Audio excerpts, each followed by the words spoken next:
نماز کے بارے میں ایک حدیث آتی ہے، میں اس حدیث کو جب پڑھتا ہوں مزہ آ جاتا ہے کہ نبی کریم صلی اللہ علیہ وسلم نے فرمایا کہ تحترقون تحترقون، تم لوگ جل رہے ہوتے ہو۔ اب دیکھیں نبی اکرم صلی اللہ علیہ وسلم کا کلام وہ ہے جو اوتیت جوامع الکلم، مجھے کلام کی جامعیت عطا کی گئی، یعنی تھوڑے الفاظ سے زیادہ مفہوم نکلتا ہے۔ وہ اللہ کے نبی دہرا رہے ہیں تحترقون تحترقون، تم جل رہے ہو، تم جل رہے ہو، گویا گناہوں کی بھٹی میں جل رہے ہو۔ حتی اذا صلیتم الفجر، یہاں تک کہ تم فجر کی نماز پڑھ لیتے ہو، غسلتھا، وہ اس کو دھو ڈالتے ہو۔ ثم تحترقون تحترقون، پھر تم نکلتے ہو تو پھر وہی دنیا ہے، وہی گناہ ہے، وہی آنکھیں، وہی سماعتیں، کہاں کہاں تم پھر رہے ہو اور گناہ ہو رہے ہیں۔ شکر ہے آگے ظہر کی نماز کا وقت آ جاتا ہے۔ حتی اذا صلیتم الظہر غسلتھا، تم ظہر کی نماز پڑھتے ہو، اس کو دھو ڈالتے ہو۔ یہاں اسی طرح نبی پاک صلی اللہ علیہ وسلم نے پانچوں نمازوں کا ذکر کیا۔ ثم تحترقون تحترقون، پھر تم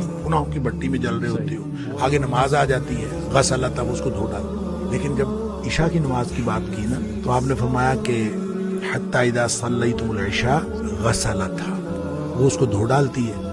اس کے بعد آپ نے ثم تحترقون نہیں فرمایا، آپ نے فرمایا تو ثم تنامون، پھر تم سو جاتے ہو، پھر تم سو جاتے ہو۔ فرمایا پھر کچھ نہیں لکھا جاتا، یعنی پھر گویا وہ جو گناہ ہو رہے تھے وہ گناہ ختم ہو گئے۔ سوئے ہوئے کے آدمی کا تو کچھ نہیں لکھا جاتا، سوئے ہوئے سے قلم اٹھا لیا جاتا، تمہارے اوپر کچھ نہیں لکھا جاتا حتی تستيقظوا، جب تک تم جاگ نہ جاؤ۔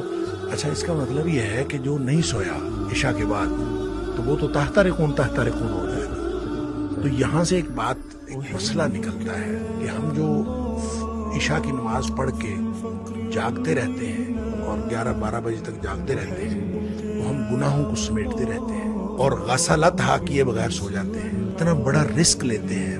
اس لیے نبی پاک صلی اللہ علیہ وسلم نے حضرت ابو ہریرہ رضی اللہ تعالیٰ عنہ کو فرمایا تھا کہ ابو ہریرہ سونے سے پہلے وتر پڑھنا نہ بھولنا۔